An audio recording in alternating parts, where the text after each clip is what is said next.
Welcome back to Rants and Reviews. You better get some snacks because in this episode we're talking all about food. Those books that make your mouth water all the way through. You know the ones. We're talking all about our favourites and even have some recipe book shout-outs. Stay tuned.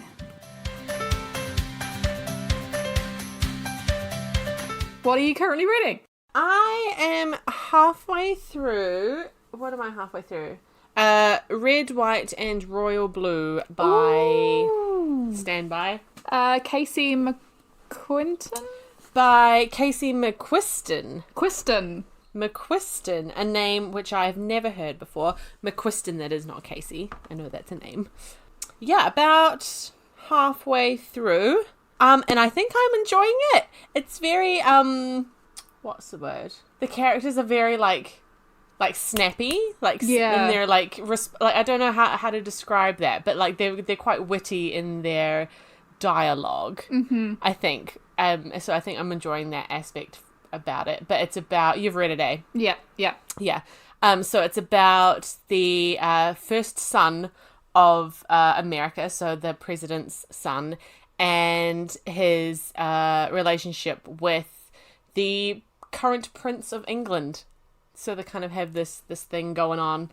Yeah, but I'm only halfway through. But I feel like this book was has been hyped this year quite a bit. Yes, a lot. I had borrowed it from the library, but it was on hold, and it was on hold for ages until it actually got to me. So yeah, I think I was like number 80 something. Ooh. So like everybody has read this book this year. But yeah, so I'm only halfway through, so we'll see how we go.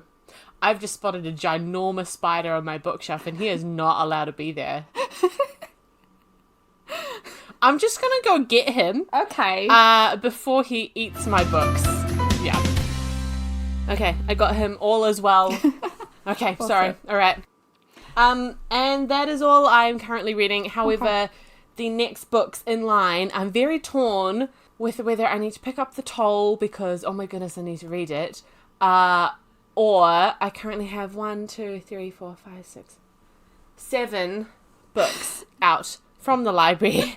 But having exclaimed that, I think only one more is due within the next 10 days. Okay. And all the other ones I've got a little bit longer to read.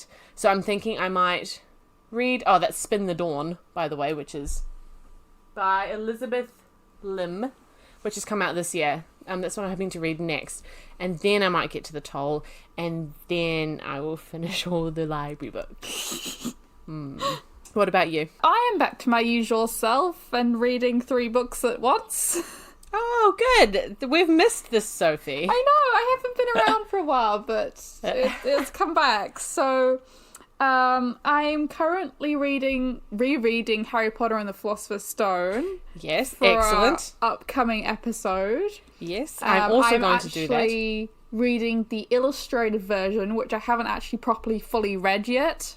Yeah, I have all 3 and soon to be 4, but I haven't actually properly looked through them all. I've just left them until I actually properly read them. Yeah. So it's been fun. Yes, I love the illustrated versions. Properly reading it for the first time because you get to see all the illustrations and it's fun. I haven't actually...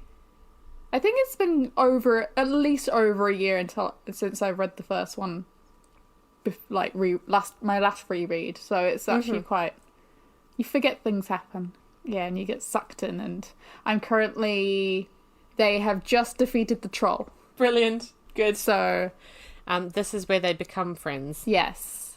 After this. But I will leave most of my comments for our upcoming episode.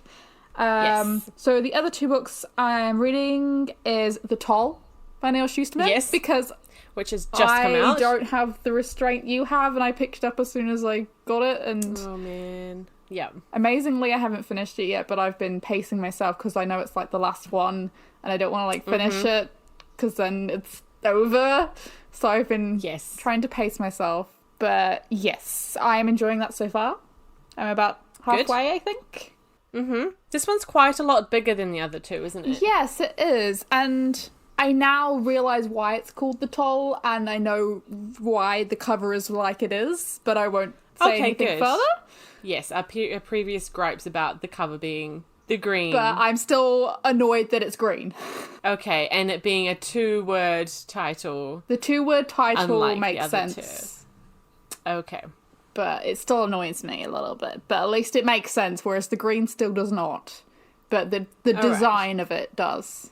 It's quite it's actually quite smart when you know what it's meant to display. So that's quite cool.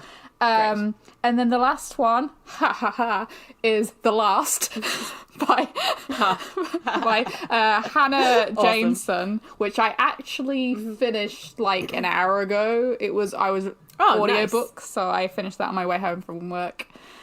It was slow to get into, but it was actually really good, and I've seen quite a few people raving about it, and yes, I gave it 4 stars. Nice. What is it about? I haven't heard of that one.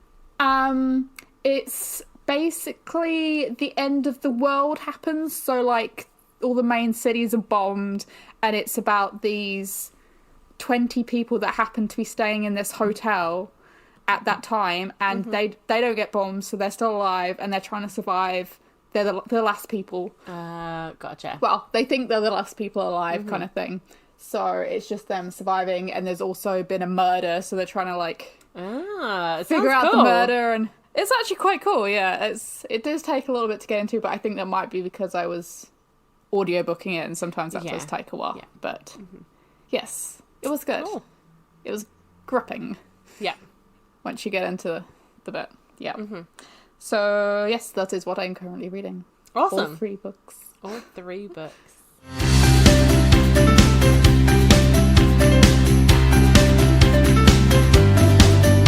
Yay! Food! Yes! And, ironically, I'm not eating dinner while we record this episode, which often I am. But not today. I made sure I ate dinner before we recorded this, otherwise I was going to get really hungry. Yes, as did I. Yeah.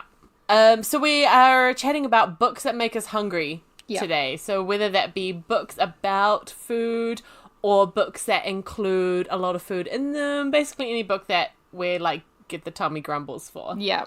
So I wanted to do a little disclaimer with the fact that I like food, but I'm a big sugar person. So like if I could live off sugary snacks for like the rest of my life and be healthy and not die, I would. I eat savory stuff because I have to survive, but yes. So basically most of my choices revolve around chocolate and sweets and cakes and stuff. Nice. So yes. And on that note, do you want to kick us off then?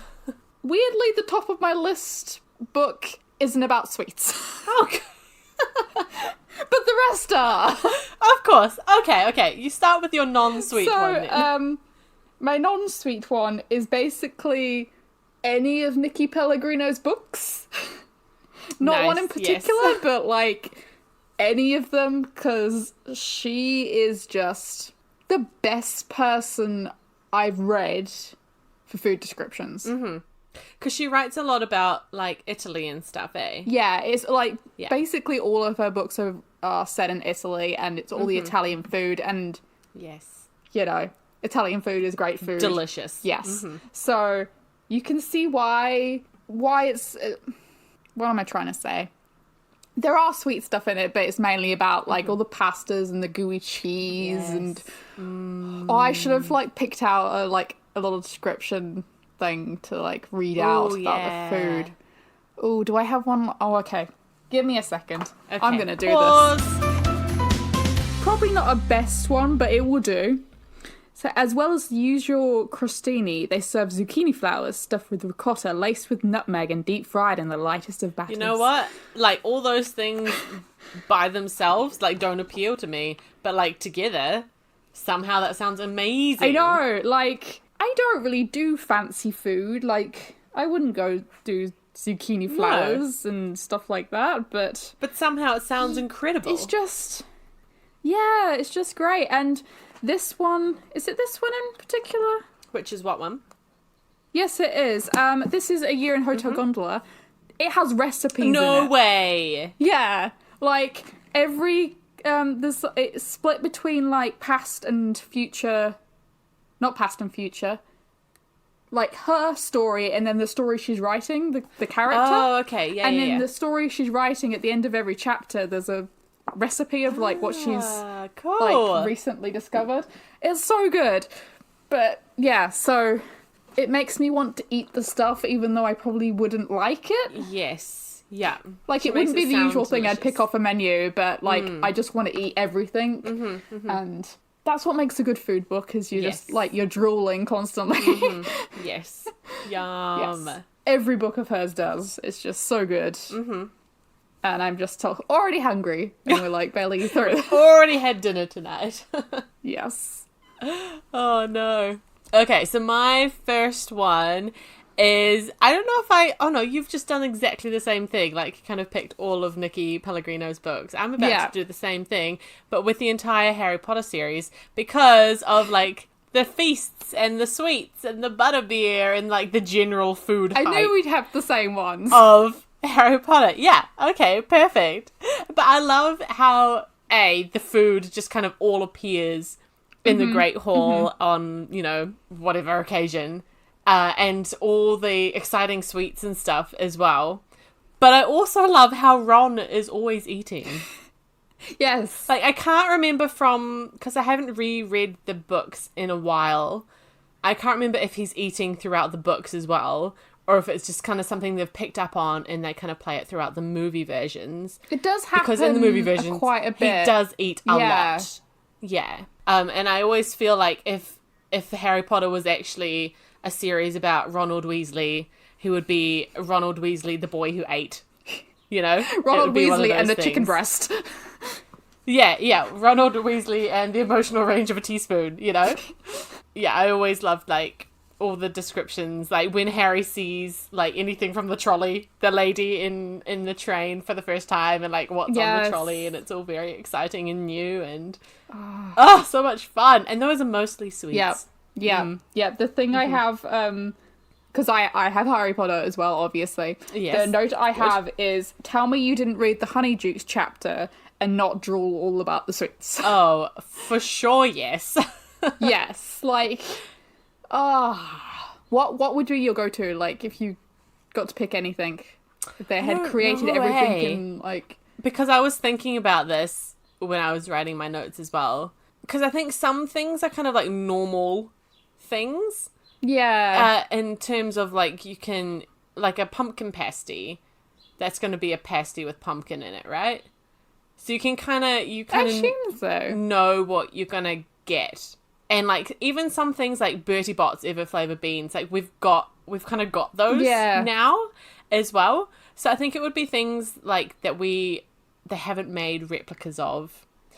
But I can't think of any off the top of my head. The only things I can think of are things I wouldn't go for, like, licorice ones. But I guess we technically... It's a strip of licorice. It it's is going to be like... licorice. Yeah. Or like peppermint toads, because I'm not like a minty person, but I don't know what they'd be like. Would they be like a chocolate frog, but minty? Pepperminty? And because they're toads, are they toads? They're toads, eh? That's what you just said? Yeah. Peppermint would toads, they be like, would the peppermint be like crushed candy cane or something, like sprinkled on top, so they're kind of lumpy and ugly like a toad? Nothing against Trevor, but you know. And like, the thing that annoyed me was like, when they did the Honeyduke scene in the movie, like, Neville was just sucking a lollipop. Like, out of all the things he could have been eating, and all the things that could have, like, got stuck to Harry's cloak and went with him, it was a lollipop. It's like, how muggle can you get? And even, like, in the Great Hall, Ron's just, like, chowing down on drumsticks. Like, chicken drumsticks. You can get them at the supermarket. But I guess... They're like food. They don't really have any much different, like, regular food. Like, there's pumpkin juice and there's like treacle tart, but we have and butterbeer. I assume America have pumpkin juice. We don't really do pumpkin stuff here, but no, we don't. I'm just, like, I guess the only thing is like butterbeer, which now they've created. Like, but yeah. The rest of it we seem to have some version of. Yeah, or it's not hard to replicate. Yeah. A version of it, in some form. But I think on the whole, it's just so much better. Harry Like Potter, amazing, and like, because it just appears out of nowhere. Like, you know, Honeydukes. Like, Even though we might have all the little bits and pieces. Like with the candy stripes. Imagine and like... that whole shop. That'd be so cute. So that was that your second one? That was actually my fifth one, but... Oh, wow. I didn't put mine in order. I haven't put mine in order. This is just the order on the page. Perfect. But my second one was a similar kind of thing, which was Charlie and the Chocolate Factory. Yes, because I just too. want to be in that room with all the snacks and the chocolate river, and I just want to stuff my pockets full of everything. Yeah. Yep, I had that one down as well. And we used to go on road trips a lot when I was younger, and Charlie and the Chocolate Factory would be one of the books that we'd listen to on audio. So just wherever we were going. Actually, we used to listen to a lot of Roald Dahl books, like James and the Giant Peach as well. Yeah, but I just remember being like craving chocolate on the road trips just because we were listening to Charlie. I just remember the scene in Willy Wonka and the Chocolate Factory where they go into this room and they're all just running around and like eating everything and stuffing their faces. Like, I just want to be that person. Yeah. I want to go eat the edible grass and stuff my face with the mushrooms and the gummy snake tree and stuff like that. And yes. Oh, it's so cool. It's just, like, who comes up with this stuff? Roald Dahl, obviously, but like... Roald Dahl. The only thing that bugs me is the chocolate river. But I think that's... Because it's unhygienic? No, I think it's just the movie version. No, I'm fine with that. It just looks like... It's like brown water. Like, it's not the right consistency. Yeah. But, like, I think the newer movie has a better consistency. And I'm sure the book probably had a proper consistency because it would have been in my brain. Yeah. But... Yes. Yeah, whenever I think about it, I think about that river, and it's the sad river, and it's just... That's not chocolate. Yeah. Yeah. By the new movie, do you mean the Johnny Depp one. Yeah. Johnny Depp one, yeah.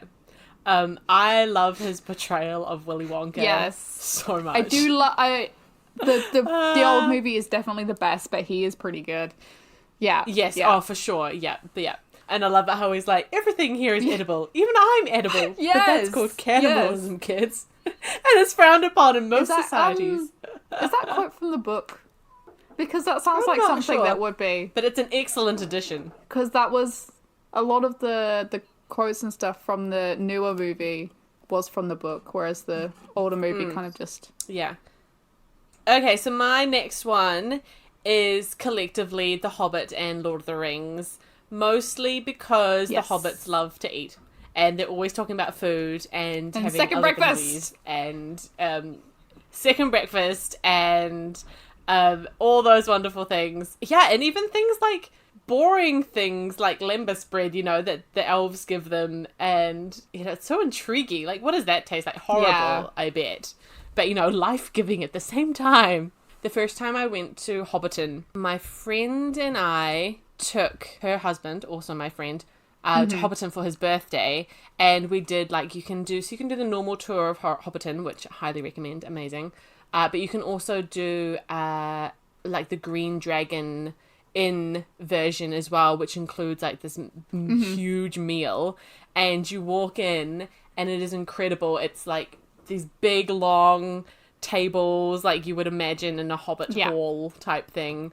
And just food stacked on different levels and everything, but everything looked like it came straight from the book. Everything was kind of homegrown or beautifully presented, but also kind of solid ground food. I don't know, you know what I mean? It's straight from the tree, or it's straight from, they've just dug it up. And it just, everything was so Hobbit about the whole thing, and it was incredible. And we were a group of about, I don't know, let's say 30, and the people who ran Hobbiton and the Green Dragon Inn said that the only tour group they'd had previously who had managed to who had come the closest to finishing all the food was a rugby team. That's so cool. So there was that much food, and it was amazing. It was like stepping into Hobbiton, and it was wonderful. And so anything to do with the books, reading the books, I've read The Lord of the Rings once, but I have never reread it. Mostly because it's so long, but The Hobbit I've read multiple times, and of course the movies. But anything to do with any of that, I'm like, give me all the food. I wish we could have like 7 meals a day. Yeah. My third, technically fourth book now, is The Loveliest Chocolate Shop in Paris by Jenny Colgan. Colgan, yes. Which, I mean, it does what it says on the tin. It's about a chocolate shop, and it's about this girl who goes to the chocolate shop to learn how to make chocolates, and it's in Paris, and it's so cute, and it's adorable, and cool. Yeah, it there's a lot of chocolate, and it does make you want to like eat chocolate the entire time. Yeah. Yes, I bet. Is that the one where the cover is kind of overly, and it's kind of blue, it's blue and white, and it's got pink and white stripe border, and it's got a Paris. It's got an Eiffel Tower. You're probably thinking of the right one. Yeah. Okay, I think that's the one I'm thinking of. Because I can only see the spine, so I don't know what it looks like on the cover, but it probably is the right one. I could go get it down, but you know. The Littlest Chocolate Shop in Paris. Oh, okay. It's not the cover I was thinking. But I do recognize it. I have seen it before. Are you thinking of the Bookshop in Paris Cute. one? Maybe. That Nina George, I think that's by. Bookshop Paris book. Add book to it, otherwise you're going to get all the bookshops in Paris. Yep, Google Maps, thank you. Yeah, I'm pretty sure it's Nina George. Yes, okay, yeah. The little Yes. Paris bookshop is the one that I was thinking of, but I do recognise I've also read that one, but it's not as good as the chocolate shop one. It's a... Okay. Also, chocolate in bookstores is not normally a thing. The bookshop one was a bit disappointing. I was really excited about it, but let's not go into that because we're talking about food, and this is about chocolate. And yeah. Delicious. Yeah, so basically I looked at my review for it back in the day, and it basically says that the book was fairly predictable, but it was all about chocolate. So like any book that would describe like, so that, like, trumps it. Yeah. Chocolate taste and texture and melting chocolate and stuff is just I'm automatically gonna love. Yeah. Like they just make yum. I can't even go into it. Like they're one of those little fancy little chocolates, and they make them all, and they temper all the chocolate, and yeah, chocolate. Yum. Which is standard romance, but you know it's got chocolate in it. We should have had some kind of right snacks. Oh, amazing. Okay, my next one is one that came out recently, and we've talked about it before, and I probably have to explain it a little bit more. But that's Pumpkinheads by Reba Rowell, illustrated by Faith Erin Hicks, the graphic novel. And I think it made me hungry because, well, I love pumpkin, and pumpkin is in the title, so that has that going for it. And there's like a fudge shop, and they do toffee apples, and I think just the whole like vibe of autumn in the book makes me like cozy and like hot chocolate and plus pumpkin flavored things. It was like Deja's plan to like hit every snack on the like way. Exactly, and she's always like having snacks along their like little adventure. She had to hit all the snack shops and have all the snacks before it closed. Yes. Yeah, and it was amazing. And their own, like, little snack shop thing that they're supposed to be looking after. Sacotash? Yes? Yes? Yes? Which I had to Google, to be fair, because we don't have that in New Zealand. Is it like a stewy thing? Yeah, so Sacotash? I don't even know. Is a culinary dish consisting primarily of sweet corn with lima beans or other shell beans. So some sort of like corny bean mixture goop thing. It doesn't sound appetizing, but I'm going to take their word for it. I like corn and I like beans, like separately, so I assume it'll taste good together. Americans out there listening, please let us know what this is, how to pronounce it firstly, and what it tastes like, and if it's good. Yes. Would you recommend it? That you eat in autumn or fall. Yes. And also how we would go about getting it. I guess we just look up a recipe and try and replicate it. Like, is it just sweet corn and beans, or is it like some kind of saucy thing? Well, it kind of looks like kind of a bit like sloppy. Yeah, like Like you put it in a bowl or something to eat it, right? Before it Yeah, gets, they like, keep stiff, stirring it in like a cauldron. That's what I was imagining, like this giant big cauldron. Yeah. Yeah. Yeah, anyway, so Pumpkinheads made me hungry, but mostly like autumn hungry. Yes. You know? Orange and yellow hungry. Yes, yes. My last one is one that's similar to the last one in that there's just your romance standard cheesy thing. Cheese. But it wasn't as good as it was only 2 stars. But it had a lot of cakes in it.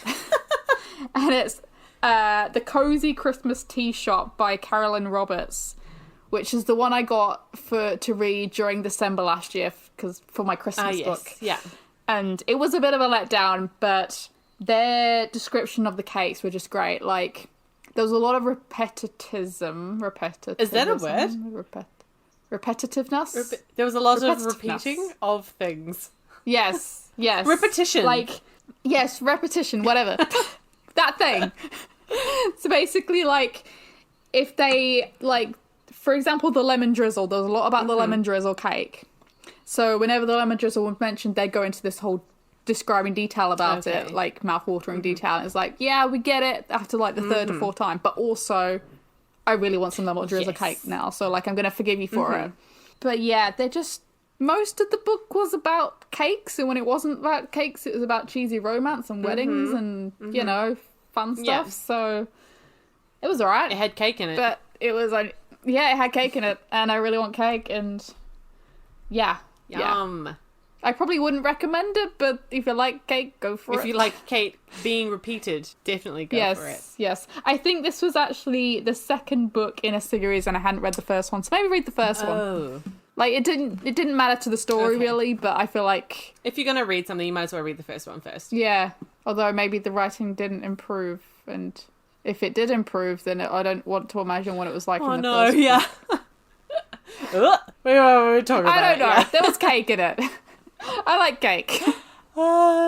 Okay. Was that your last one? Yes. I have some like shout outs and stuff. But... Shout outs, cool. So my last one didn't make me hungry per se, but it made me really thirsty.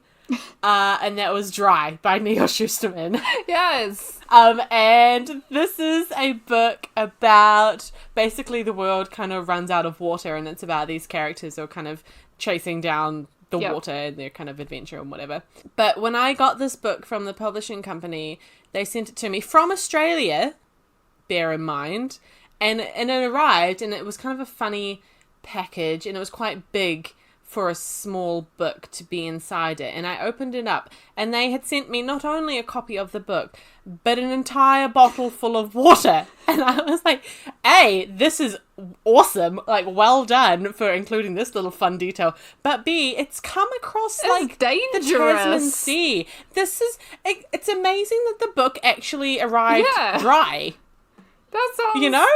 And also that it got through New Zealand customs without being, like, inspected.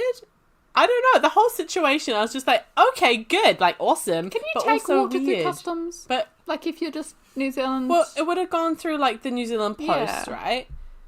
But, and so they wouldn't have, like, questioned, like, the weightiness of it, but, like, the like, it didn't look like there was a bottle in there. But they would have x-rayed it, wouldn't they?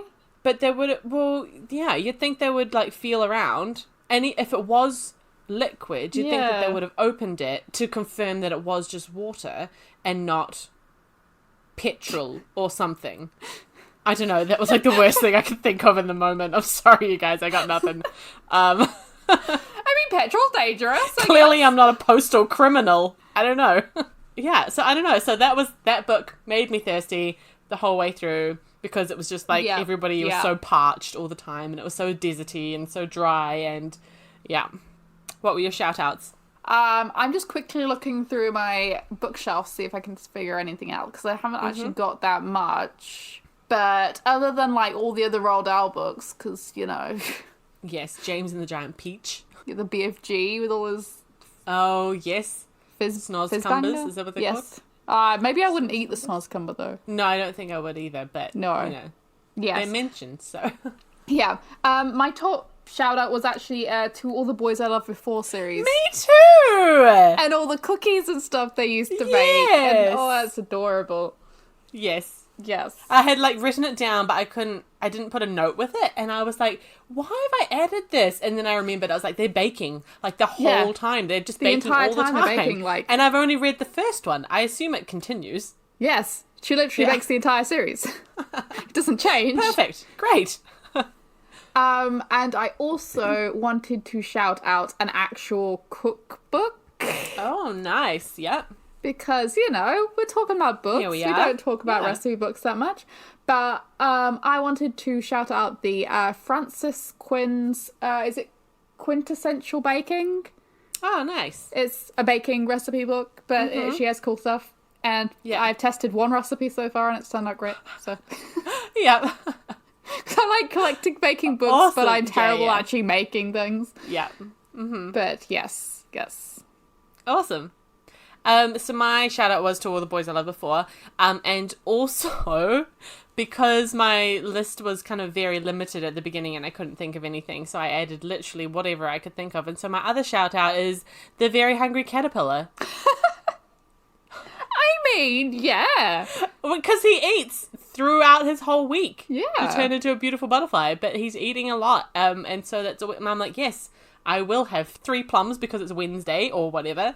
Tomorrow I'll have 4 like pears. the Saturday where he goes through like the cake and eats and like the a lollipop hot dog and everything. And a pizza That is me. Yes. Bring on the Saturday. That page is me. The Saturday meal plan, please. Hungry Caterpillar. That is what we like. And then I will be like dying on the floor and eat a nice fat juicy green leaf on the Sunday. And also not turn into a butterfly because humans. Yes, I am a human. It may not appear so because I'm just on the internet, but I'm a human. We're secretly animals. I'm not talking caterpillar. Surprise! But I want to eat all the snacks All now. the snacks. I think I have M&M's in my room somewhere. And with that, let's finish the episode. These M&M's are very Moorish. Highly recommend them as a reading snack, by the way. We hope you're not too hungry after listening to our food episode. If you've read books in the past that have made you hungry, let us know what they are. You can find us on Twitter @rantsandreviews and on Instagram @rantsandreviewspod. Until next time, happy reading and snacking, but mostly reading.